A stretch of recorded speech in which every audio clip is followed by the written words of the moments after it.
In this episode of the Orange Nerd Show, we are talking about the state of Marvel. That Variety article came out the other day. The MCU is in shambles. We're going to talk about it.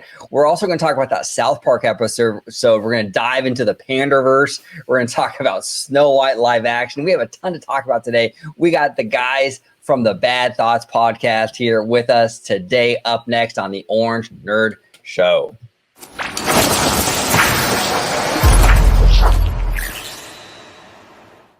Welcome aboard, everybody, to another episode of the Orange Nerd Show. We're talking all about, like I said, the state of Marvel. We're talking about Snow White live action. We're talking about just a whole ton of stuff. South Park, all of it. Before we do, I want to introduce my fantastic panel. I got George, Citrus George, the Italiano, here in the house today. George, if you could let everybody at home know where they can find you on social media. Sure. Absolutely. You can find me on X, formerly known as Twitter, at Disney George. You can now also find me on Instagram under the Disney Italiano. And of course, you'll find me here on my home base at Orange Grove 55 with Citrus Corner, with all that sweet, juicy, but sometimes sticky Disney news and info. There he is. There he is. And right below Citrus George, we got Tonez. Tonez is back from the Bad Thoughts podcast. What up? Tonez, we love having you on, brother. If you could let everybody at home know where they can find you on social media, sir. Yeah, appreciate you guys having me on again, as always. You guys can find me at Tonez_TV on all platforms and follow the podcast, Bad Thoughts Podcast, on YouTube and TikTok. Perfect. So you heard the man. Subscribe to him. Follow him on Twitter, TikTok, all that good stuff. And I will be linking their podcast and all that stuff down below in the description. So make sure you hit that up after the show. And right next to him, we have Candid Camper, also part of the Bad Thoughts podcast. Candid, welcome back, sir. Yep, thanks for having me on. Like I said, and like Tony said, man, this is the best thing. Like one of the best things that ever can happen to me is being on your guys' podcast. It's awesome, and of course, having you guys on our podcast just made that dream even bigger. So I appreciate you guys. You guys can find me at the Candid Camper at YouTube.com. You can find me there at Twitter, and then you can find us at the Bad Thoughts podcast on Spotify now. Perfect. All right, boys, let's go ahead and dive right in. So let's talk about this South Park episode, right? They really laid into Disney with this one, right? And it was really funny, really funny. Yeah. George, I'll start with you, man. So look, we're on Diz Twitter, right? Or as they call it now, Diz X, I guess. Yes. And we see a lot of this stuff, and people are talking about this and how they laid into Kathleen Kennedy. They laid into Bob Iger. They were making fun of Disney and all this kind of diversity initiatives and all that. What are your overall thoughts on this episode? Okay, so again, knowing Trey Parker and Matt Stone, anytime I watch or see anything of their material, I have to go in with an open mind to the fact of that they make fun of everybody, right? Anything, everything, above and beyond. To the height that I have seen them make fun of something, whether it's, a current event, politics, religion, what have you, I have to say they did lay into Disney, that they stuck it to them, with bringing up current events, as you had mentioned, with Bob Iger, with the state of the company, with Kathleen Kennedy. However, I have to say, based off of South Park quality, I think it was a bit on the mild side. And I think where it was not enough where I feel like that Disney can really can do anything. I mean, I don't really, knowing Trey Parker and Matt Stone, they they don't care. They've been in many lawsuits before, many different situations. But I find it interesting because I had watched on YouTube. I forget when they did the behind the scenes of what it takes to make an episode of South Park, and it goes through a whole week of preparing for storyboards and getting the voice recordings and what have you.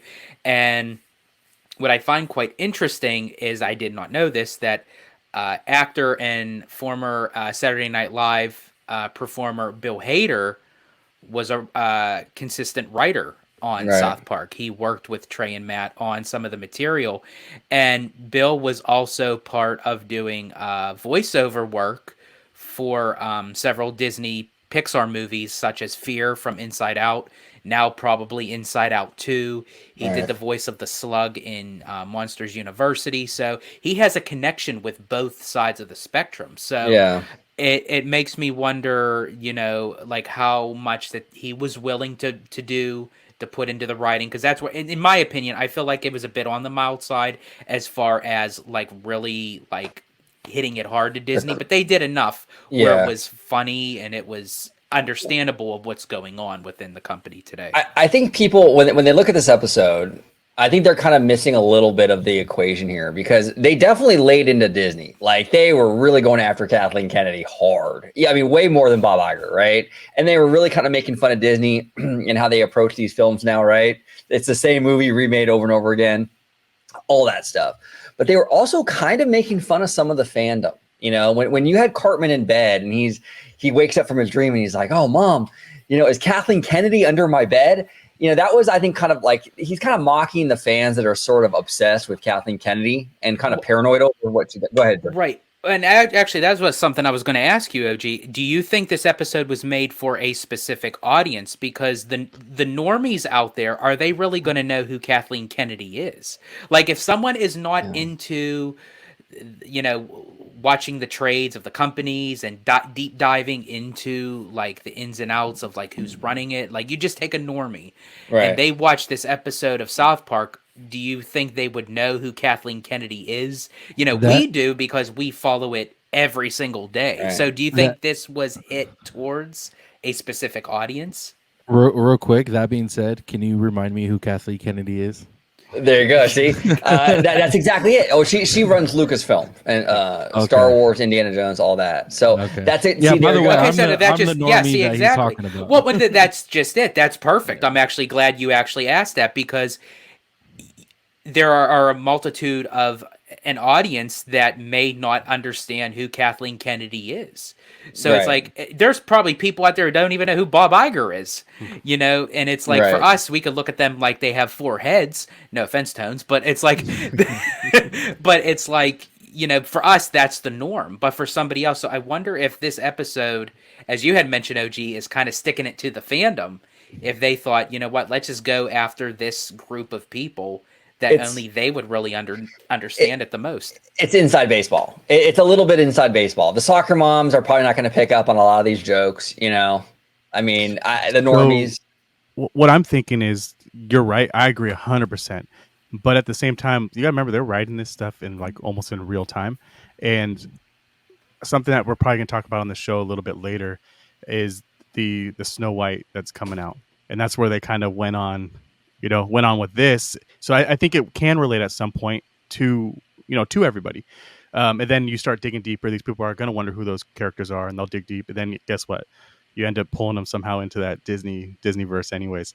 I just think it's funny, man. I love it. I think South Park, just what they do and how they can still get away with it, is great. It's not getting away with it. It's, honestly, it's sometimes just speaking the truth and speaking real facts. And it's up to you to decide how you want to take it. And guess what they did? They decided how they wanted to take it and give it back. Yeah, no, great. Well said. Well said. It's a really fun episode. It's freaking hilarious. It's great. There's a lot of talk on like, YouTube and social media, like, oh, well, what's Disney going to do? They're going to respond to it. They're not going to respond to it. They would look stupid if they responded to a South Park episode, Like, first of all, Disney's been the butt of the joke for a lot of these animated primetime shows for the longest time. Simpsons has been making fun of Disney since Michael Eisner. Okay. Family Guy, which is now Disney, ironically, has been making fun of Disney forever. South Park has been doing it even before this episode. They've been making fun of the mouse. So yeah, Disney's not going to respond to it. I think it's a fun episode. It's a funny episode. That's where it starts and stops. I don't think it's going to have much impact outside of that. Go ahead, George. I think you want to. Or I got one. Candid? Yeah, I got one for you. Speaking of shitting on themselves, did anyone watch the Behind the Attractions that just came out? The second part. I started to. I didn't watch them all yet. So the first episode, I'm not trying to spoil it for anybody, so I'll just go real quick on it. It's the Pirates of the Caribbean one. That's the one. And they're just shitting on. They're shitting them, like, just literally shitting on themselves when they're talking about releasing the second Pirates ride in Florida, and they're like putting little X's on people and like, oh, well, does it have a waterfall and a drop? It's just, I'm like, dude, that's great. That is great. Then they try to hype it back up by saying it's the same ride after the first drop. I'm like, all right, dude. I do love the sarcasm in that series. That Disney could actually make fun of their own like mistakes or bad decision making, and just kind of like resurfacing it, but under their terms. I think that's very interesting. Well, and that's a great point. Like maybe like when people talk about like Disney's response to this episode, right? Like I don't think they should make any formal response, but maybe like on social media, maybe one of the social media accounts, like maybe the official Lucasfilm Twitter account or something, could have made a joke poking fun at themselves. That would have been kind of cool, and I think that would have sort of taken at least a little bit of the pressure off, where it kind of gives a perception now where it's like, okay, South Park isn't laughing at us; they're laughing with us. That might have been a smart move for some of these official Disney social media accounts to do that. Obviously, they didn't do that, but I don't know, man. It was pretty funny. I enjoyed it. I did. I thought it was just a good time. And I'm a fan of South Park. I think it's hilarious. So yeah. So we'll see. But we're gonna pivot now to our next topic, which is Marvel. Marvel. I'm telling you, they had a crazy article the other day, which is kind of funny because this kind of also intertwines with South Park as well, that they kind of hinted at, like with the multiverse and like repeating itself and everything. Well, yeah, I mean it did, right? And people talk a lot about like with Marvel now, they're focusing on just like the female characters and whatnot, and there's a lot of that. So that definitely plays into what South Park was kind of making fun of with the PanderVerse and all this stuff. So this article, I'll link it down below. It's from Tatiana Siegel. Everybody at home can check it out in the description. I'm not going to read the whole thing. It's very long. But they get into a lot of interesting stuff here, talking about how the state of Marvel, it's in pretty bad shape. A lot of these projects have issues. Now Marvel's thinking about bringing back the original Avengers into this, like, Tony Stark and Iron Man and all of that. Tones, I'll start with you. Like, what do you think about the current state of Marvel? And is it a good idea to bring these characters back? See, excuse me, I might be a little biased just because Iron Man was probably one of my favorite Marvel characters, so I wouldn't mind seeing him back. But at the same time, the way we, quote unquote, grieved for that character was, it was something that took a while for us to get used to. Now that we're kind of in the middle of getting already used to it and seeing a different different characters and getting used to them, like I said, I might be a little biased just for the fact that I liked Iron Man. Tony Stark is a great, Robert Downey Jr. is a great actor, so I wouldn't mind seeing him. As much as I love Scarlett Johansson, don't think she's was great for the whole Avengers portion of it. Yeah. And and I believe they were thinking about bringing her back as well.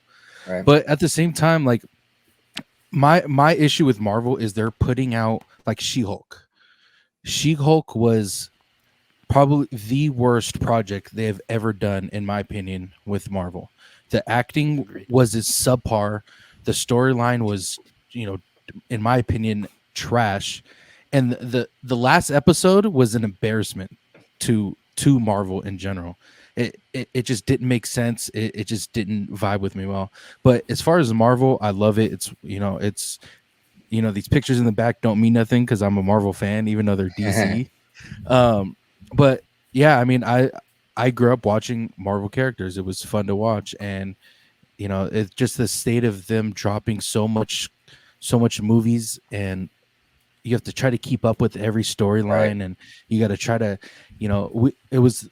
I'm kind of sidetracking, but the best part about Marvel is after a movie, you and your buddies got together and guessed what was next. You guys try to see what was next as far as what direction they're going to go.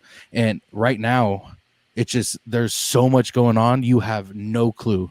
That was the fun part about it, was getting to figure out what is next, what should be next, what do you want to happen next. Well, and that's the issue. I think you hit the nail on the head, Tones. That's the issue right now. There's too much, and it becomes a problem because what happens with this cinematic universe is that you have a person who's like, well, damn, I haven't seen the last 3 Marvel shows, so I can't see the Marvels yet until I catch up.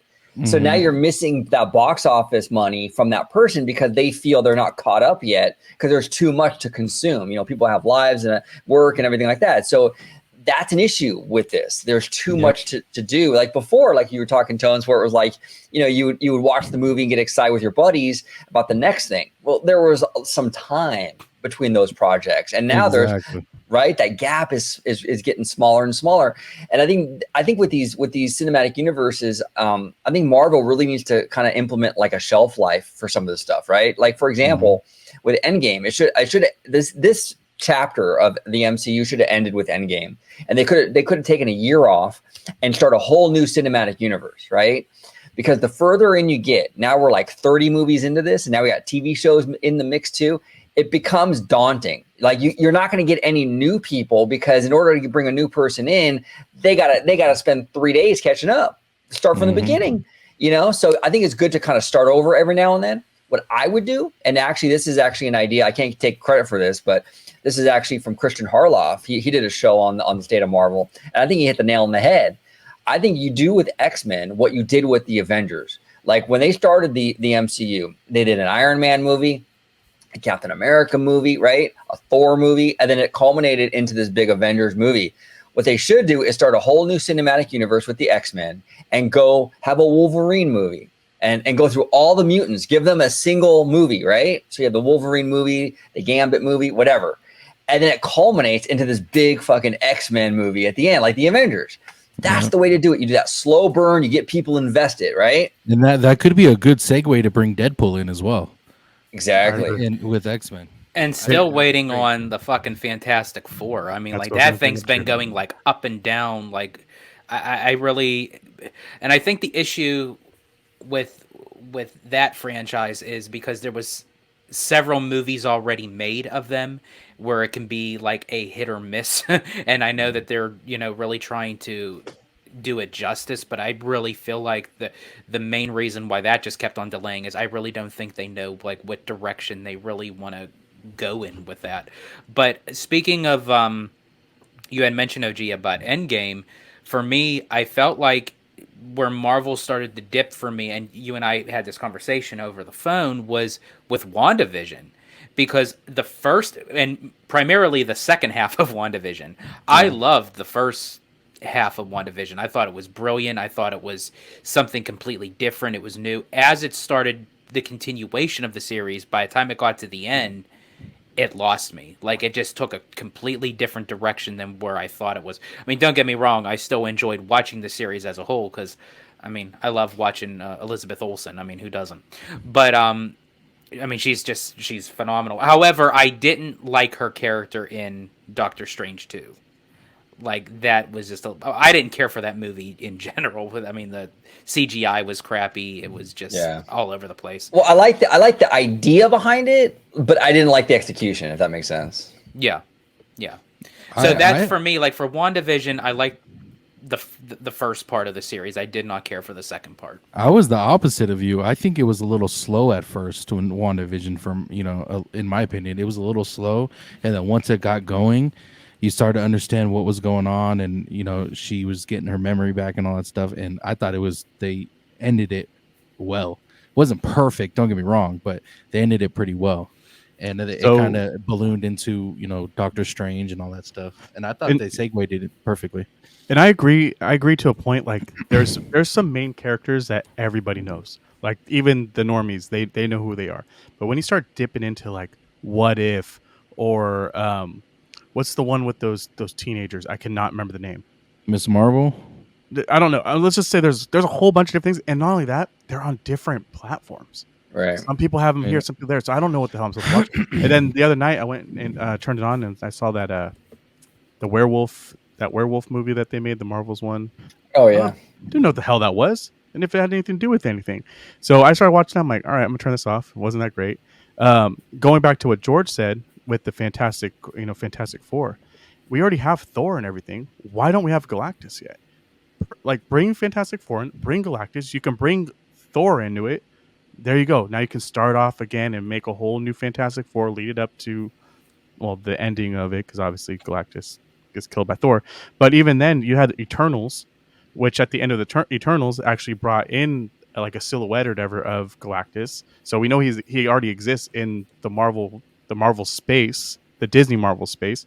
So I think yes, I agree with you, George. At the same time, I don't think they're scared to make it because the other ones weren't doing too well. I think they're scared to push it out so soon still, because that last one that Fox did just really like they really turned it on their they did a lot. They kind of ruined it on purpose, I feel. But I can see that happening in the future. But going back to the main point, I don't watch anything past the Avengers, even though I know all of this stuff and I like watching it, just because it's too hard. I get off work, I have to be I have to have a family, and then if I want to watch a movie, I can. I mean, how often can I sit through 4 or 5 episodes that are 2 hours long? It's not easy. Right.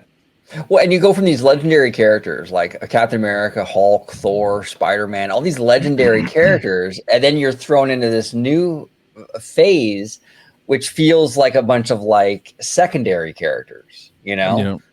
And it's like it's just after the high of Endgame and all that, it just feels like a letdown, you know? And there's a lot of stars, but there's not a lot of superstars in this phase, and it's just not really working.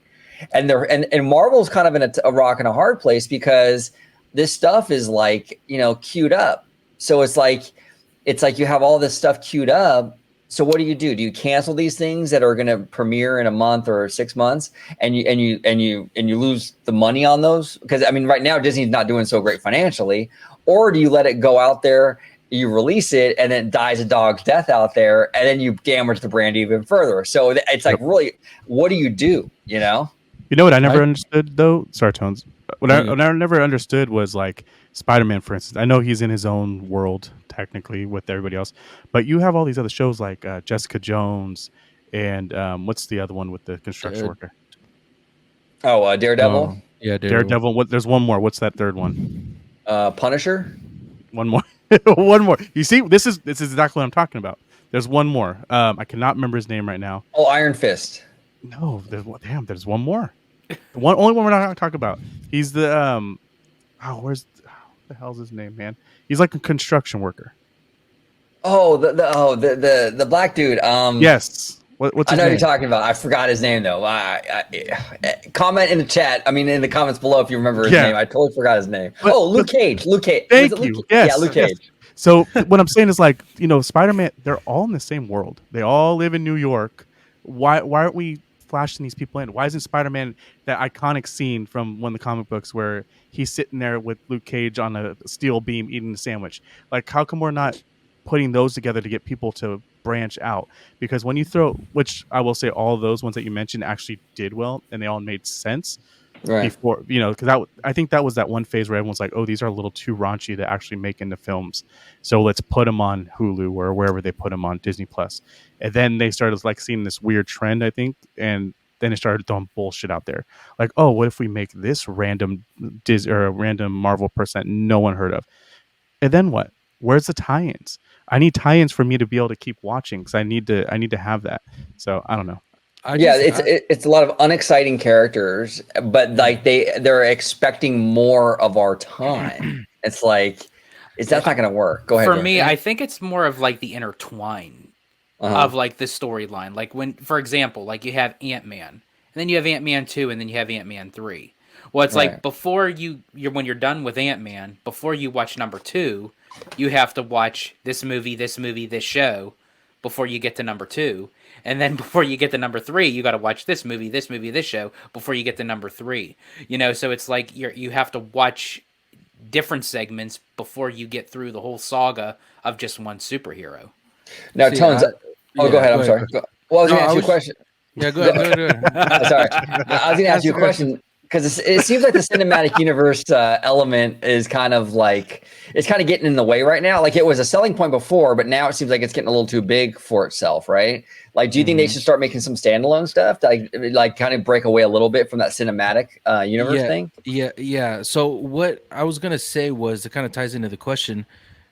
There's just so many characters that we have to try to remember, and it confuses everybody. There's the old Avengers, the new Avengers, everyone coming in, the TV shows, the Guardians of the Galaxy, their character. Like, it's just, there's so much characters, and to keep track of all that, it's not fun. Like, when we talked about the Avengers, we knew who was in the Avengers and what was going on. Our mission as fans was to try to figure out what was next, like I was referring to earlier. And that was the fun in all that. Obviously, the people who do comic books and read the comic books, they kind of know, probably a lot more than people who don't read them. But as far as fans who just follow along the movies, it was the fun in knowing who was there. Now, I think they should. This could be a stupid take, but in my opinion, they should do something with the old Avengers and either bring in new people or segue only a couple people in with the old Avengers. I know it probably doesn't make sense as far as the storyline. So use some of the old Avengers as just sort of like a bridge to get like this new characters. I'd be down for that. I'd be down for that. Too much. It's too much to like Miss Marvel, Captain Marvel. You just got like it. You get these TV shows. Most people probably haven't even seen them because they don't have Disney Plus, but they follow along with the movies, or vice versa. But it doesn't make sense. Now, as far as can I say something about the TV shows? Yeah, I'm not a fan of most of them. Like none of them have blew me away. Loki was probably the best out of all of them, and it wasn't amazing. It was great. But was it needed? Yes and no. See the thing about Loki. I think I'm on like episode 3 of the season 2, but it kind of tells you a backstory of Loki and what happened when he took the. That's what I'm getting at. So we already had it. For what? Because remember when he took the. I'm trying to tell you. Remember when he took the cube when it fell? Go for it. Keep going. It tells you the story of what happened when he took the cube. But he already took the cube. We already know he took the cube. So why the fuck do we need a backstory? Why are the cubes there? No one gives a fuck because we've already seen it in the movie. So do you think that they're just picking up material just to create content? Just to create content. And you are right, Tony. I get where you're going with it. But at the same time, what I'm saying is that we already had the fucking movie. We already know what happened. We didn't need all this extra shit. But do I want to watch it? I would love to watch Loki because Loki to me is still not an A+ tier category. He's in. People are going to shoot me for this one. He's in my B class. He's not an A class. He's not an A class. I agree. Here. I agree. He's not an Avenger. He's not a main character. Yeah, I agree with that. He's in the. I guess he's more in the middle. He's like a B+ because he is kind of main. You do need him, but you don't need the Jessica Jones, and that's why she had a TV show. Mm-hmm. Yeah. Well, technically, need Jessica Jones, but they didn't fucking do anything with any of that. Just like Morbius. I mean, where's Blade at? Where the fuck's the Blade?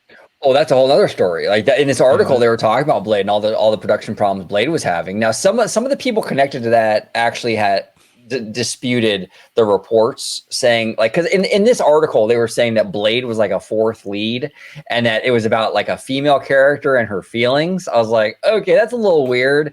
There was someone who was connected to the project who's no longer connected to it, saying he never heard any of that. He doesn't know where that came from. So some of the reporting on this article might be. Now, I'm not saying flat out wrong, but there might be some discrepancies or some issues with it. But yeah, the Blade thing has all kinds of problems.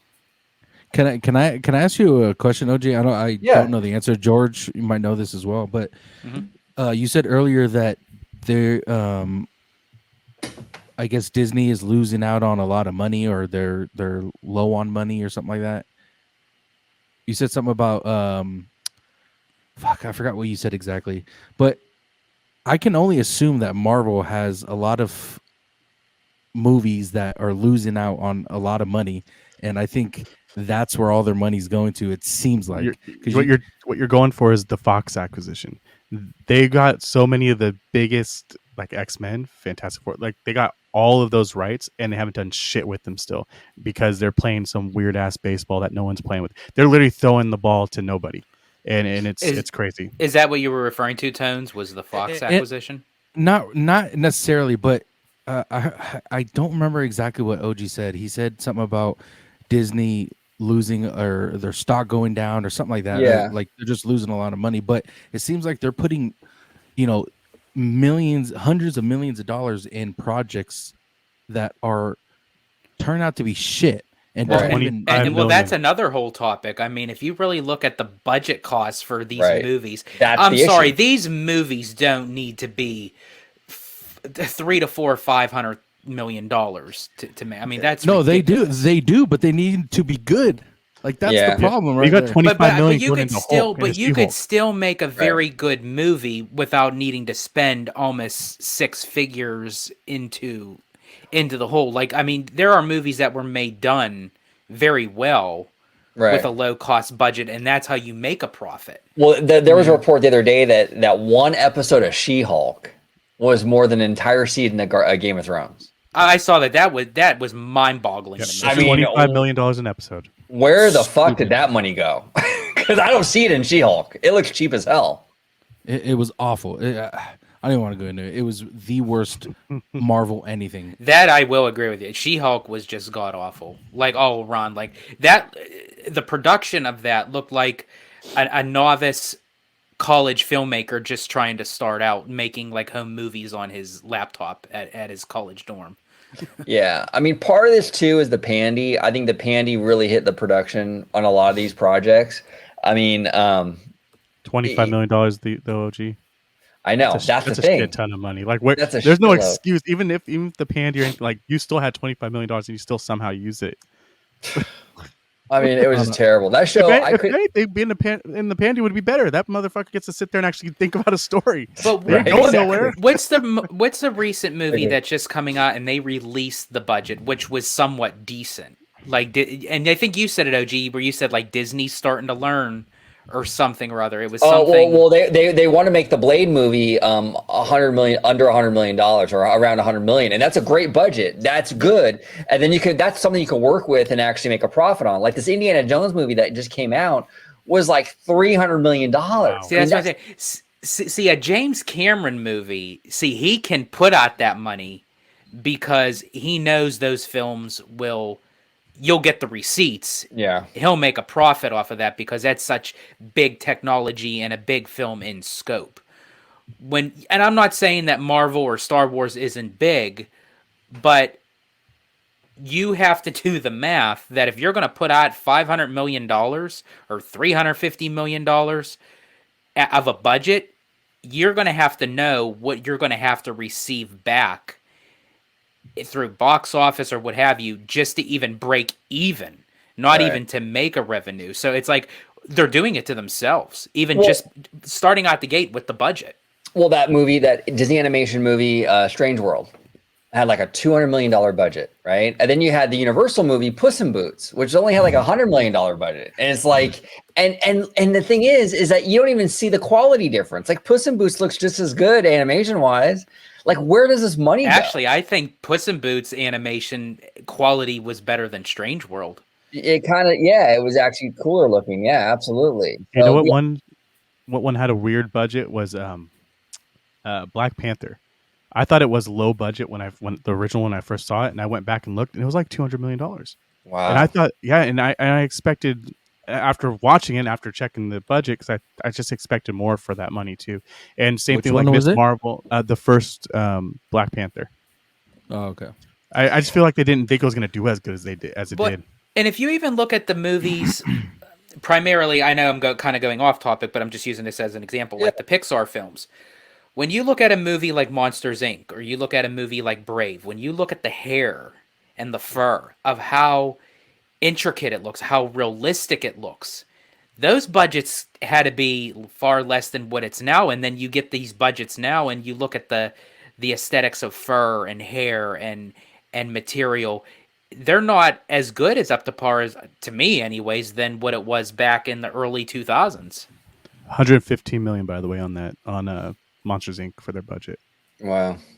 Exactly. Yeah, it's crazy. I think that Disney got a little cocky. Is I think what happened. I think with Marvel, since we're talking Marvel, I mean, it was kind of like they was hit after hit after hit, like and I think they got cocky and they thought, okay, we can spend $1 bajillion on these movies and it's gonna make it back. They always do, and then they stop making the money back, and now it's like they're screwed, So they got to rein that in, but I don't know what Marvel's going to do. To be honest, it's really hard. I know that in this article they talked about that they are aware of the problem. They do know they are in shambles.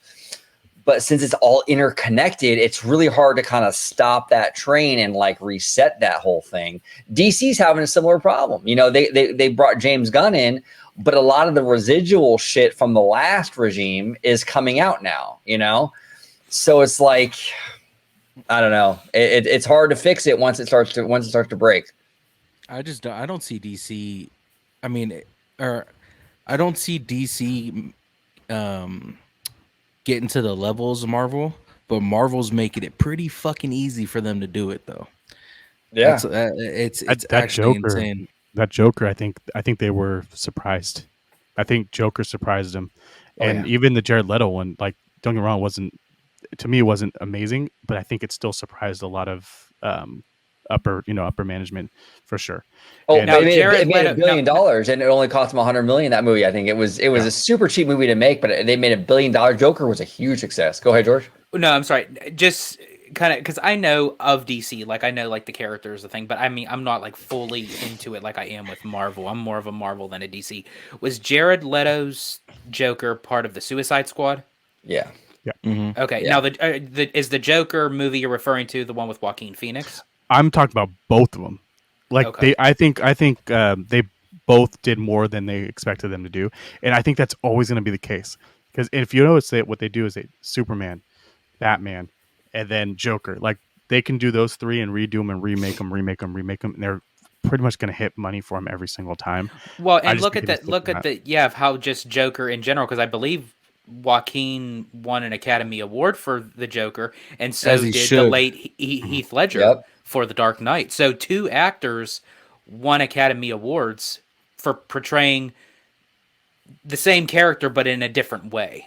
Yeah. Mhm. Now, Tones, I'm gonna ask you a question because now DC they're on the struggle bus and Marvel's on the struggle bus. These superhero entities are not doing so hot right now. Do you think it's a superhero fatigue issue with people, or is it just these studios are not producing the quality that people like are kind of hungry for? Honestly, it could be a mixture of both. OG, Yeah. because of course we all love superheroes. We love the idea of being a superhero. That's what kids growing up they want to be some kind of superhero.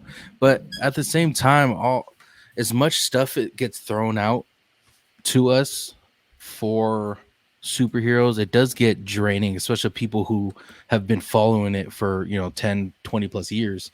So yeah, in that way, but at the same time you have these legendary movie writers and producers and all these people who have been involved in this kind of area their whole lives, and they're putting out projects that we're not used to seeing them fumble.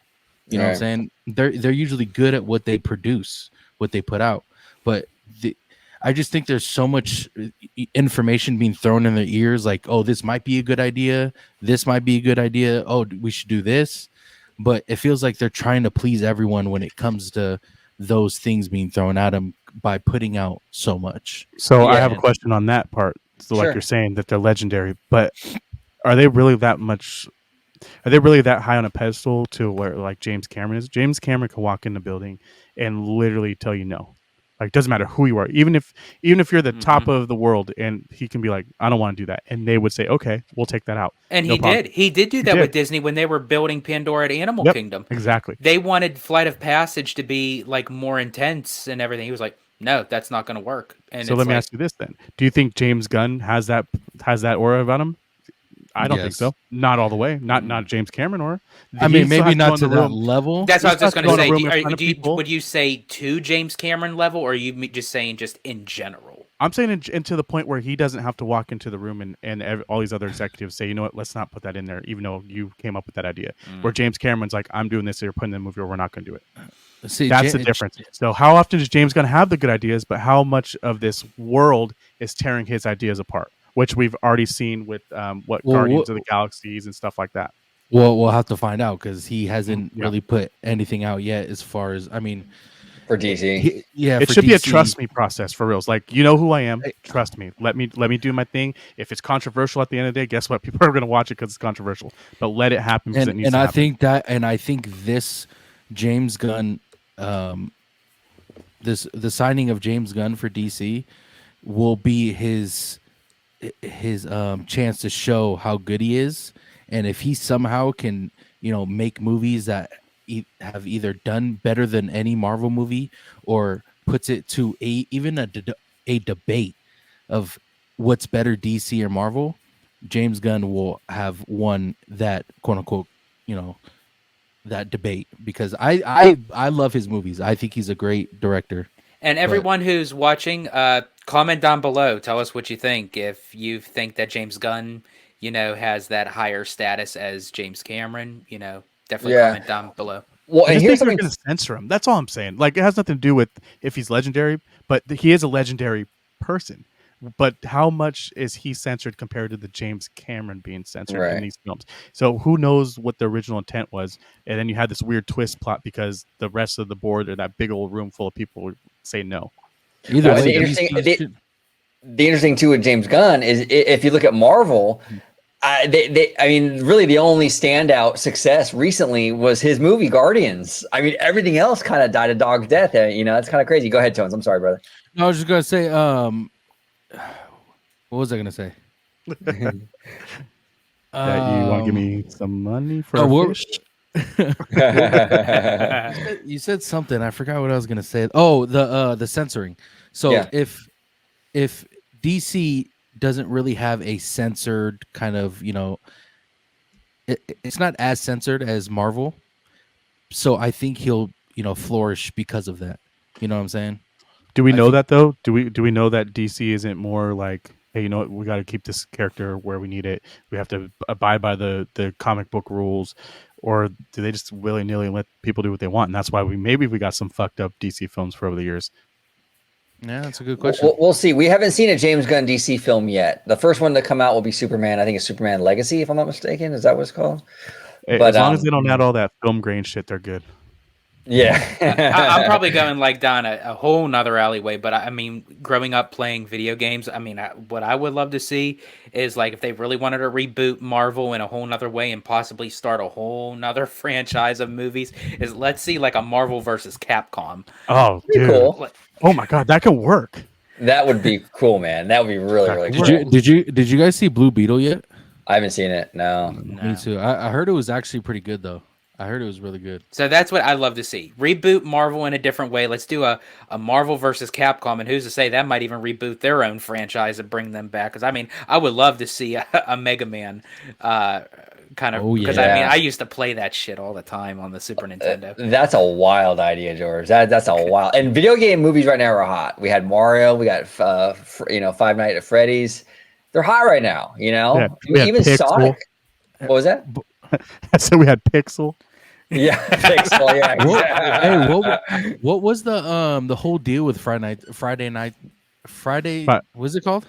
Five Nights at Freddy. Yeah, Five Nights at Freddy. Fuck. Or five. Yeah. What was the whole? Everything was going viral. Like people at the movie theaters, like getting thrown out, and like what the hell's going on? I was also asking like how long, like at what point do we stop trusting Rotten Apples? If you do trust Rotten Apples or Rotten Tomatoes, Rotten Tomatoes called Rotten Apples. Yeah. Well, to answer your question, Tones, I saw one video where it was like a bunch of kids like those stand-up displays at the theaters. Yeah. They took that and they ran outside. So the thing with this franchise is that it appeals to like younger, like I think like teenager kind of.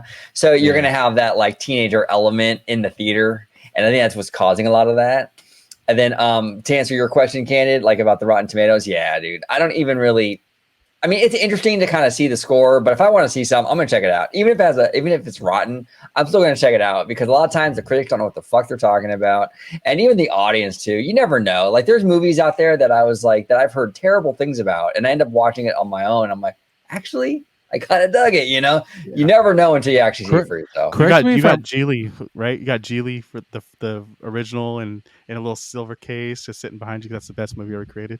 Oh yeah, yep. Go ahead, Tom. Correct me if I'm wrong, but we were talking about this on our podcast when he brought up Rotten Tomatoes. From what I saw, there's like a whoever rated that movie there was like 20 people. It was only like a 20 people review, right? And when, of course, the fan side of it was way higher because there was more people who reviewed it. Was that wrong? Did I read that wrong? Or do you know how many people actually review these Rotten Tomato reviews? No, you're absolutely right, Tones. When they drop these scores, a lot of times it's only like 10, 15 people, sometimes even less. I figured.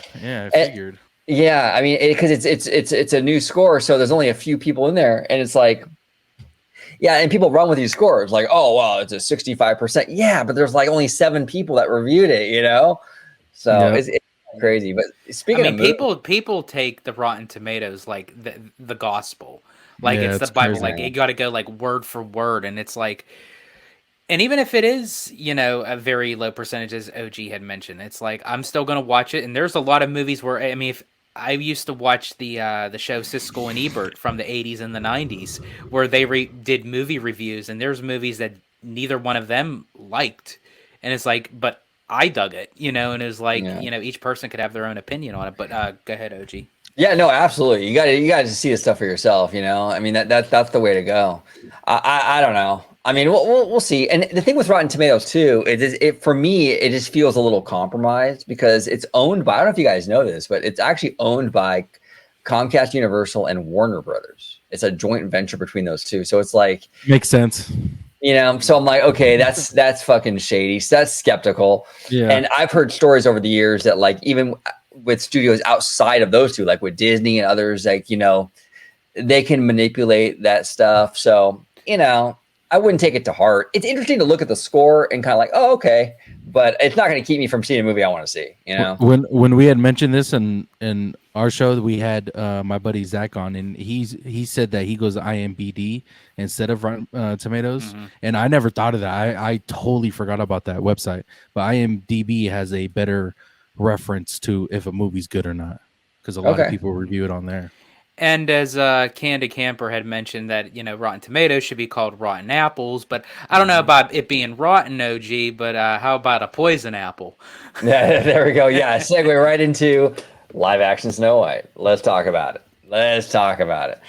Okay, so this is a controversial movie on so many levels because number one, they're remaking, you know, Walt Disney's like Pride and Joy, the very first animated movie, the movie that basically like launched the entire studio. I know Mickey Mouse and all that, but this movie really launched all their animated movies, and it also really put Disney on the map. You know, I mean, this movie made a huge impact on Hollywood. You know, it was a film that went beyond the kind of slapstick cartoons that they were used to before.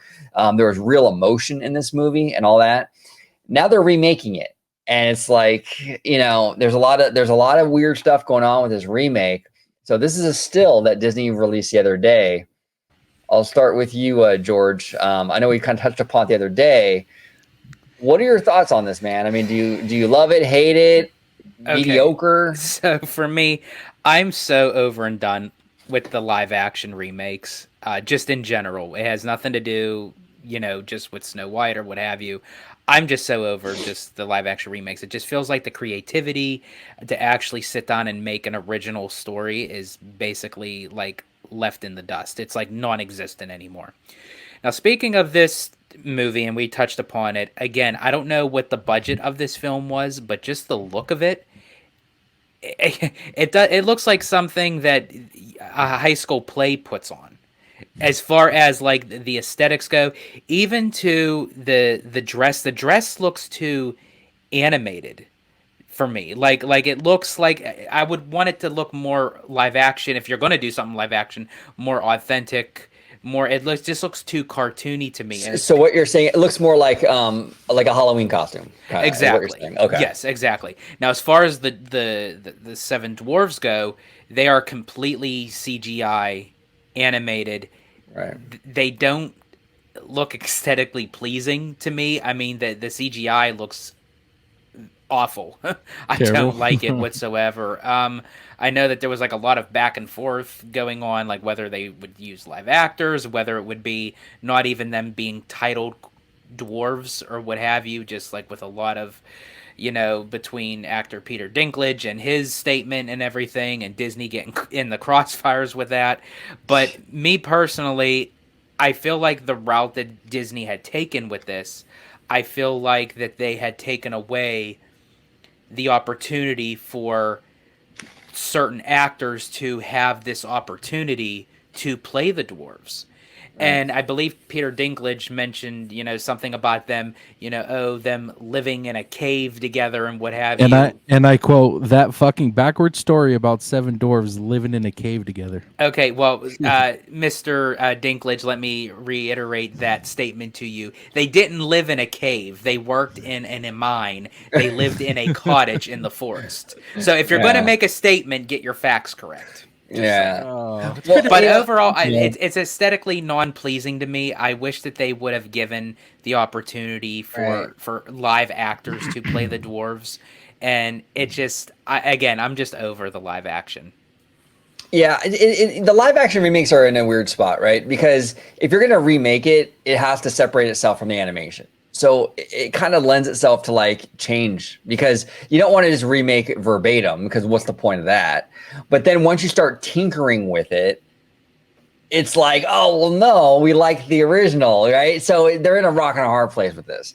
I agree with you, George. I think her costume looks like a Halloween costume. I don't think it looks ready for prime time at all.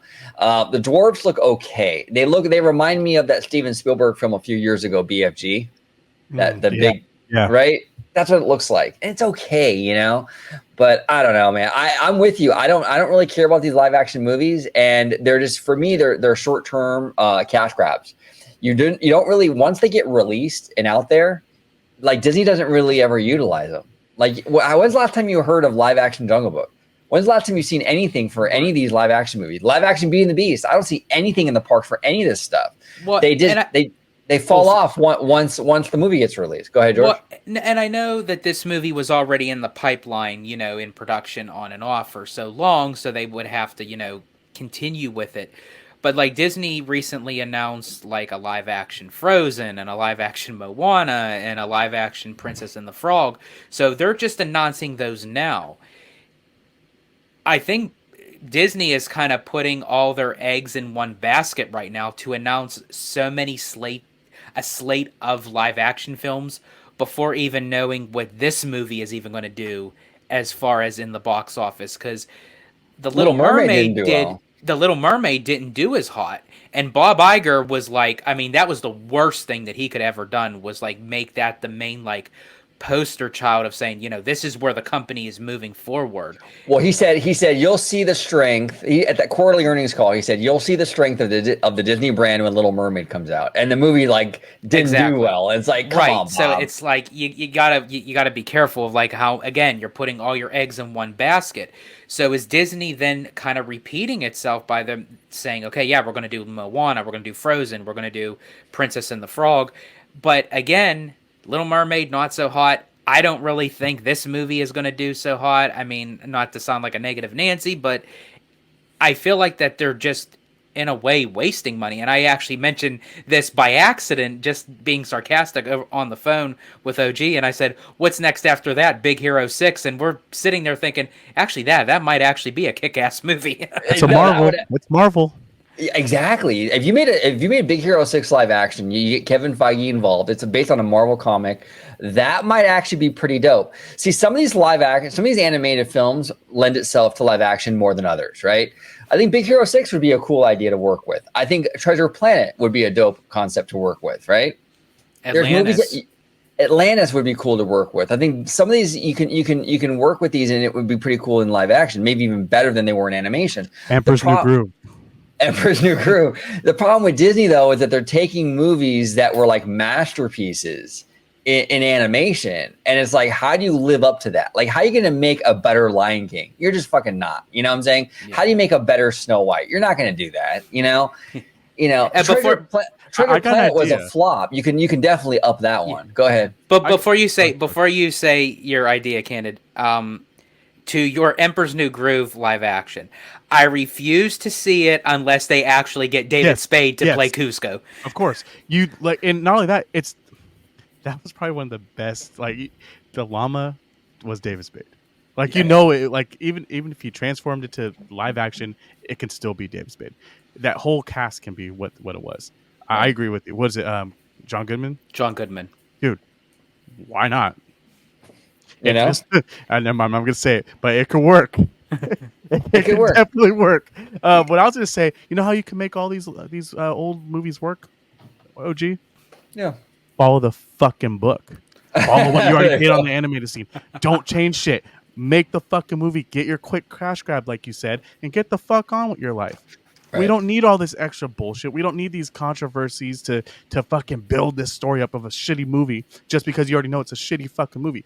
And this ties it in with Tiana giving us fucking Take Away Splash Mountain and tying into a story that has nothing to fucking do with anything. Wasting money, wasting resources. You're sending people out to New Orleans to go and look at all this shit. We know what the fuck's in New Orleans.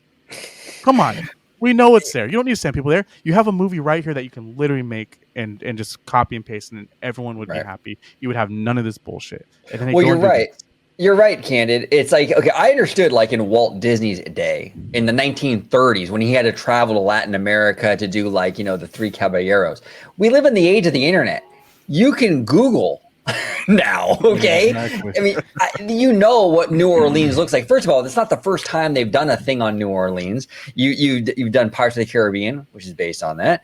You've done the movie Princess and the Frog, which is based on New Orleans. The archives, I'm sure they got plenty of information at the studio to go off of New Orleans, and they got to go there for God knows how many trips they took over there for this attraction. It's like, oh my God, you know. So it's out of control. It's absolutely out of control. As far as the dress goes, though, yeah, it looks fucking fake. And you know what this reminds me of? That show they had, Once Upon a Time. That's perfect. There you go. There you go. It has like a soap opera effect to it, but it's not.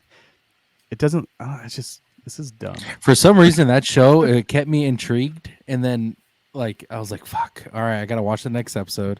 Fuck! I gotta watch the next episode. Like it just kept me intrigued, bro. But then it got too much. Well, it lasted a long time. I mean, you weren't the only one. It wasn't a bad show. It was not a bad show at all. And maybe that's where this should have gone. Maybe if this was a TV show, like if they did like a Snow White, like 6 episode series or something, like a mini series, that might be the direction this would have been better. This is not theater worthy material. I'm sorry. You can't grab money if it's on the theater though. Right. Well, not as much. Exactly. Can I say this about this? Sure. If you're gonna go live action, literally go live action and not go half-ass with it where you make one thing live action and then the Seven Dwarves not live action. See, that's where I had the problem with The Lion King.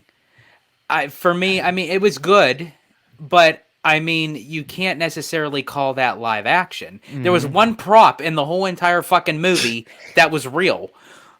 Prop. And I think you mentioned the last show, George, where they were going to have actual little people in this movie, and now they've got rid of them and they put CGI. Like, why don't you utilize little like actual people and give them jobs? And the little people community, they were in an uproar because of this. I would be too. But look at the people that already were filming the fucking show too. So you took away twice, maybe 3 times now. It just doesn't make sense. So they not only fucked the little people, dwarves. They fucked them obviously the first time. Then they fucked the people that they put in there. Then they fucked everybody again by saying "fuck both of y'all." We're gonna make animated people. It's a fucking fuck show. That's a lot. That's a lot of fucking. Exactly. Obviously, 7. You know, exactly. Well, and that's the thing too. Disney talks a lot about representation, right? And it's like, okay, well. What about the little people? Why don't you give them representation? Why are they CGI? You know, hire real people. I don't understand that. I really don't. It's bizarre. And that's just like how I mentioned before we recorded with the new Wonka movie coming out. They got actor Hugh Grant playing the Oompa Loompas. Now, again, nothing against Hugh Grant. I think he's a phenomenal actor. You know, but I mean, why take away an opportunity, a chance for someone who could really play that part because of their stature and let them feel proud of who they are. Let them feel like, you know, they're still wanted in the business because in the original classic Gene Wilder, Willy Wonka and the Chocolate Factory, they got little people, which I'm sorry, that was the best Willy Wonka. I'm sorry. That was a masterpiece right there. Tim Burton's Charlie and the Chocolate Factory, didn't really care too much for that movie, but he still got actor Deep Roy to portray the Oompa Loompas. Right. Well, and that's the weird thing with this whole, like this whole representation thing. It's like, so like I understand, like why wouldn't you get real little people? Like if you made a movie about Mexico, you're going to get real Mexican people to cast that movie, and you should.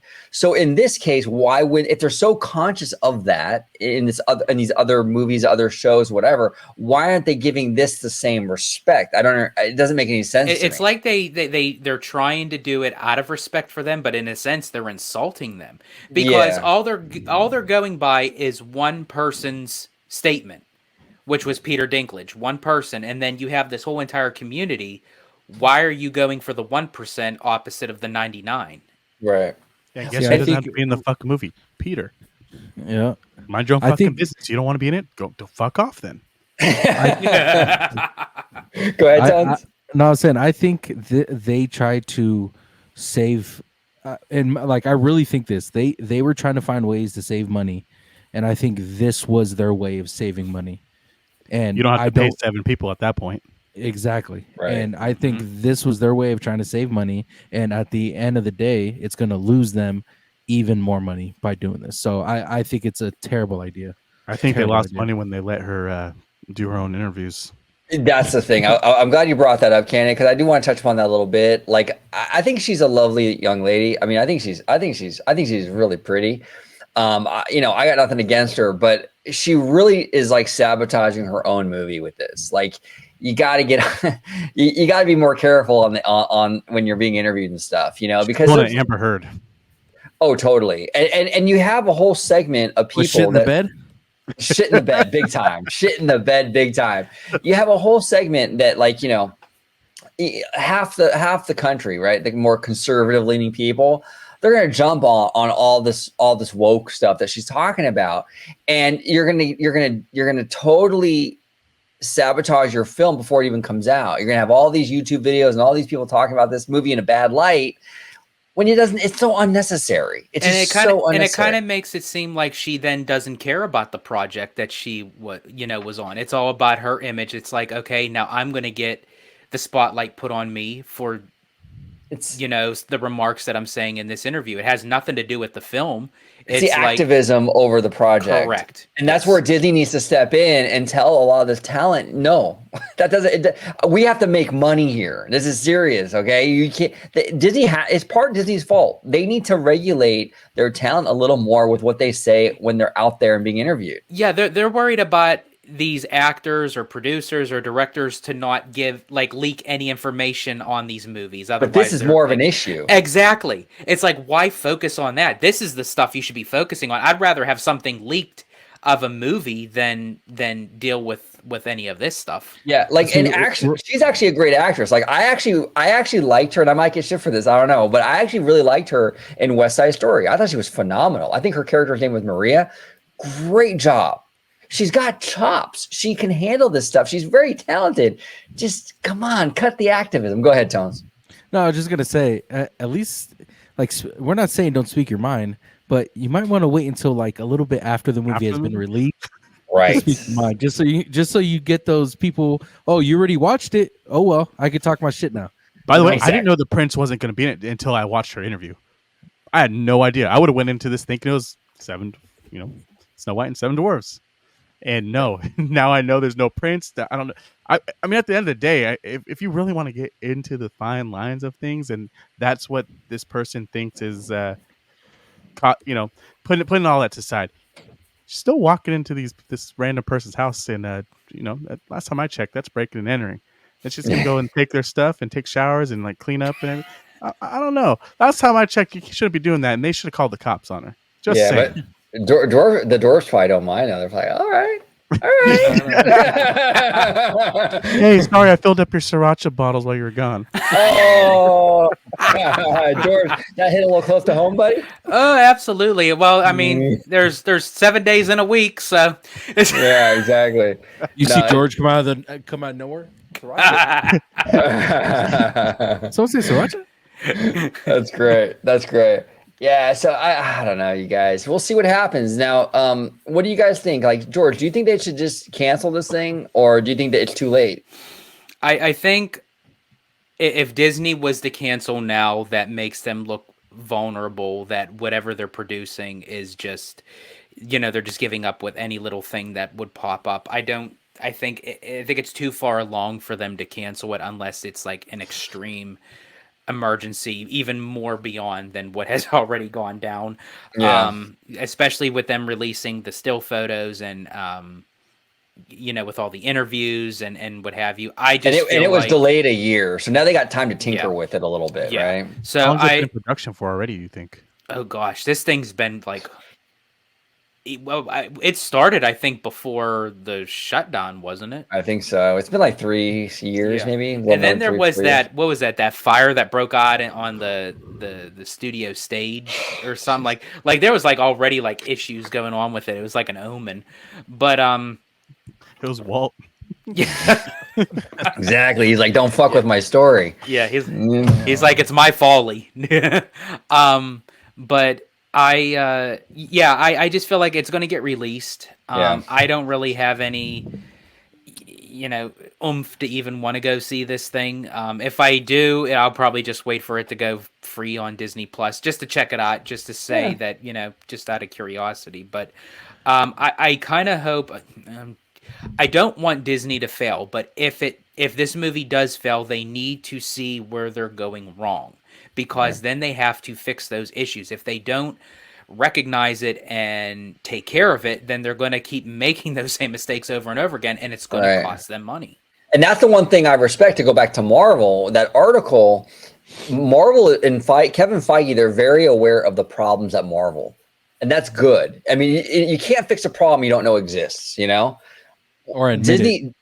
Disney Studios, they have no. I mean, I haven't heard much from the guy who runs Disney Studios, but I mean, they seem a little more tone deaf than Marvel. At least Marvel seems like they know there's an issue and are going to work and fix it. I mean, the live action stuff, they keep announcing this shit. It's like they're not making money anymore. Do you all think that Disney is aware of what's going on and they're just playing the ignorance card, or do you think that like they're just completely?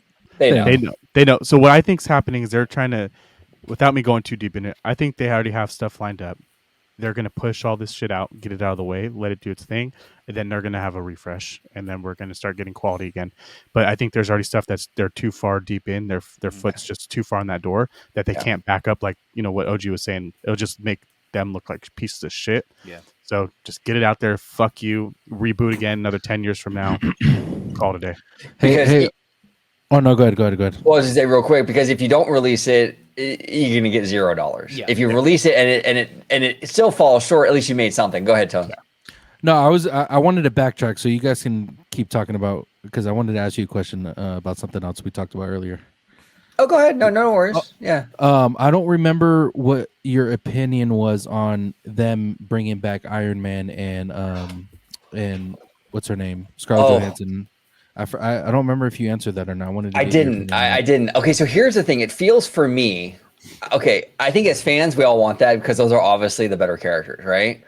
For me though, it feels like a giant fucking Band-Aid, and it's and I think it's extremely risky, right? Because number one, those characters went off and it was successful. Like, fans were happy with their arc and everything. You bring them back and you risk messing all that up, And then also, it doesn't really solve the problem. Like, if Marvel is a brand and a big brand, and I think that you can't depend on Iron Man and Captain America and all these characters forever. Eventually, they're going to have to move beyond these characters. They're going to have to take the training wheels off at one point, So I think they need to get their house in order and figure a way out. I think the X-Men right now is the future for the studio, and I think they should kind of leave those characters alone. In my opinion, because I just think it's kind of risky, and I think it feels like more like we don't know what to do, so let's just throw in the sure hit, and it's a very short-sighted kind of decision. As much as I love those characters, it just feels a little short-sighted. What do you gentlemen think? I agree with that because, like you said, the character of Iron Man, he was our first quote unquote Avenger, but if they brought him back and they fucked up his character because of it, I think it would lose a ton of fans, especially what they've been putting out now. If they integrate that into Iron Man now, like with these kind of ideas. I think that's why what's his name left Henry Cavill, he left The Witcher because they were going just completely off the rail of what the actual book was referring to. So he was like, no, I don't want any part of this. I think that if they did that to Iron Man and they fucked up his arc, like you said, I think it would kill it. Well, It would kill it. and I feel like of how the storyline ran with Iron Man, particularly Iron Man and Black Widow, when their deaths came to be in the Avengers movies, there was a certain reaction of the audience where it was like, oh my gosh, I can't believe this really happened. And even though that people reacted to it in a sad manner, and it's like, oh man, how could it end like this?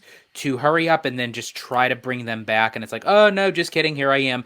It kind of dilutes the notion that if you were to go back and watch those films, it's like, okay, they died in this moment, but that's okay because they're coming back. I feel like it's like when that moment happens, it's like, let it kind of be. See, when they went to the multiverse and they were getting these different variants, to me, when they first did that, I feel like that was a cop out. There was a cop out to, we can kill this person, but we can bring him back with a different variant of him in the multiverse. Right. When they first did that, I told my buddies, I was like, it's a cop out. These people can die and just come back, and it's gonna, like, we didn't like when Iron Man died, but we knew he wasn't gonna come back. And now I'm sure if they end up bringing him back, it's gonna be through the multiverse and a different variant of him. I could be completely wrong. Captain America. That too. That's the only logical way of bringing someone back in the Marvel universe. Yeah, it cheapens it. It cheapens it. I do like what you were saying though about the X-Men. They can integrate Deadpool eventually, and they can integrate like a lot of Marvel characters. They could put him in there once in a while. They don't if done well, X-Men and the Fantastic Four, I feel like is going to have to be the leading savior. Yeah, they need them though. Like we could have used we needed those story arcs years ago on both of those. And they now don't get me wrong, they've done a great job at with the Avengers not having any of those people in it. But man, just wait. I think that's when we'll get that new. I think that will be the new phase when I'll start jumping back on that bandwagon. For sure. Yeah. The big characters like that, I think for sure. Absolutely. Now, Candid, you suggested to do a little blue sky. You want to set the table for us? Yeah. So this is a tricky one. It's not all the way blue sky because I want you guys to help build this.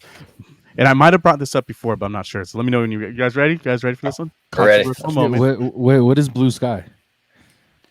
It's like blue sky is kind of like what's the word for it? Kind of like fan theories, or kind of like thinking about different stories, or coming up with your own ideas for attractions, things like that. It basically came from Walt Disney Imagineering. Like, it's the beginning process of a project where it's like the sky's the limit. Like, they just throw ideas off of one another and see where it goes. Okay, cool.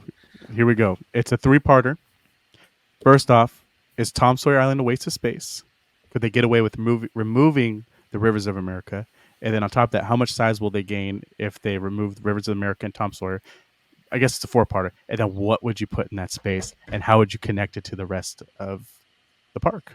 Okay, so here's the thing with that. Right? I actually like, okay, I'm not like a huge... Like, Tom Sawyer Island isn't like impressive, right? Like, you don't go over there and go, oh my God, this is amazing. But I like the fact that we have a spot at the park where it's Water a quiet, features. Yeah, it's a kind of natural beauty to some degree. And it's not all built out, kind of, right? Like, it's not like a huge attraction or anything like that. It's nature. And I think Disneyland and all these parks kind of need that. So I wouldn't get rid of it. Put it to the side. OG, put it to the side. You have to get rid of it. So that means then we'd have to like get rid of Phantasmic's location. I mean, just when was the last time you saw Phantasmic? I'm waiting for the fucking thing to come back. That's what I'm saying. That's what I'm saying. Like, we could have been like, who knows what Phantasmic is? I'm just saying, I love as a Tom Sawyer hypothetical is what you're saying. yeah, Like, as a hypothetical. Island. I love hypothetical. Tom Sawyer Island, and I will Gotcha, hop on gotcha, that okay. smelly weird ass raft every single time and head over there, and then I'll try to touch something, and the ladies all don't touch that every single time. But at the same time, what God, am if I gonna had a do there? nickel for every time I heard Right? that, What am I doing? You would have a nickel, right? I'd have a nickel. I mean, I don't know about you, but I don't fit in tight spaces very well. Those caves aren't really made for my size. Okay, so to speak hypothetically, I would actually do what they were proposing for Walt Disney World's Tom Sawyer. I would have made like Tiana's restaurant like over there. Like just have it like completely kind of like adjacent to where New Orleans Square is, but it's kind of like separated where it's to kind of immerse yourself, like maybe have Cool. like a boat or a raft or something that would take you over there. So it's just it separates you from any other kind of surrounding, and just you're immersed with the restaurant and the food, and possibly having like a Mardi Gras type of party, like how they do in the movie, and also how Yeah. they do on the Disney cruise ship for Tiana's place as well. 18 and over island, or 21 and over island, where they serve alcohol. It's a party island now. There you Tom's go. Party Island. Call it a day. There you go. Yeah, no, I think the extension of New Orleans, I think George is a great idea. That's kind of like the most like organic feeling thing. Like I would keep the river and just extend the New Orleans vibe down there. Like you said, maybe put the Tiana's Palace over there. I think that works. Absolutely works. But I think that, I wouldn't want them to get rid of the river. I like the river. I like that kind of that natural beauty there. I mean, let's just say hypothetically they were going to get rid of the river, then I think you'd have to replace it with something that's visually stunning, like a Pandora. Maybe not necessarily Pandora, but something like that, where you have the big rock work and the waterfalls and all that. You got to replace it with something equally as pretty. Like nature with nature. Since it's in Right. the middle, though, do you just do a big circle and just make everyone wonder what's inside there? Because you'll hear all the noises. Yeah, But- that's true. But that's always the thing. Like, you're in Frontierland, you look over and you see the mansion. So Yeah. I mean, there's always those sight lines that not everyone wants to see. Like Walt doesn't like sight lines, but you still have them. You still have. I don't know. I just think that I guess you're right, OG. I'll agree with you. Let's not get rid of the river, but let's put something on the island to make people want to go there and make it better. Give me a Yeah, restaurant. it's called Let's get a restaurant. Phantasmic. I'm still waiting for it. But Well, I'm you saying can as far as a people eater, that there's so much Yeah. space there Yeah. that they need to just let people get to it. Yeah. Right, and if you did your idea, George, with this extension of New Orleans, you can do both. You That'd can be cool. you can still have Phantasmic, and then you can have that restaurant over there and everything. You probably have to close the restaurant while And Phantasmic is well, going I was on, just but- going to say, depending on if they actually maybe shave a little bit more of the river off, sort of like how they did with Galaxy's Edge, and you kind of put the restaurant in a position, that would be a kick-ass restaurant for a Phantasmic dining package, because depending on where the location is, then you could literally watch Phantasmic right from the restaurant. Fire. Right. That'd be fire. Literally. That'd be You're on awesome. fire. Yeah. Yeah. That'd be awesome. That'd be awesome. Well, gentlemen, it is always fun having you guys on from the Bad Thoughts podcast. I'm going to start with you, Candid Camper. If you could let everybody at home know where they can find you on social media, sir. Yep. You can find me at the Candid Camper at youtube.com. You can also find me at the Candid Camper on X, formerly known as Twitter. And then you can find us at the Bad Thoughts podcast on Spotify. Perfect. And all the links will be down below. And Tonez, welcome back, brother. Always fun to have you on as well, sir. If you could let everybody at home know where they can find you on social media. Yeah, always a pleasure talking to you and George, man. You guys are good people, man. Yeah, you guys can find me at Tonez_TV, all platforms. Don't forget to follow the podcast, Bad Thoughts Podcast, YouTube, TikTok, and Instagram. And yeah, man, appreciate you coming on. Thank you. Absolutely, absolutely. And over here we got the Italiano. George, if you could let everybody at home know where they could find you on social media, sir. Absolutely. You can find me on X, formerly known as Twitter, at Disney George. You could also now find me on Instagram under the Disney Italiano. And of course, you'll find me here on my home base at Orange Grove 55 with Citrus Corner, with all that sweet, juicy, but sometimes sticky Disney news and info. There we go. It's sticky from all that sriracha, huh, George? It gets, I mean, when it gets all over you, man, it could be a bitch. Yeah, Or the pizza. You never know. You never know. Yeah, exactly. That boardwalk pizza. The boardwalk, You never know. hey, you can't go wrong with the boardwalk pizza. I'm sorry. Or after eating the pizza, right? Of course. There you go. All right. Exactly. Now, Love you, George. Love you, George. if everyone at home is confused as to what we're talking about, then head over to the Bad Thoughts Podcast YouTube channel. Check it out. We did a whole show, part 1 and part 2, on the sriracha and the boardwalk pizza. And, then I actually want to just add on to that as well. Aside from that show, just check out the Bad Thoughts Podcast in general. These guys do an amazing work over there. Yeah. We love being a part of it. We just love what they do over there. So definitely check them out. Give them some love. Subscribe, like, do all that good stuff. Absolutely. Appreciate it. Thank you so much. Absolutely. And thank you all for watching. Comment down below with all your thoughts on Marvel being in shambles. What should they do? Shouldn't do?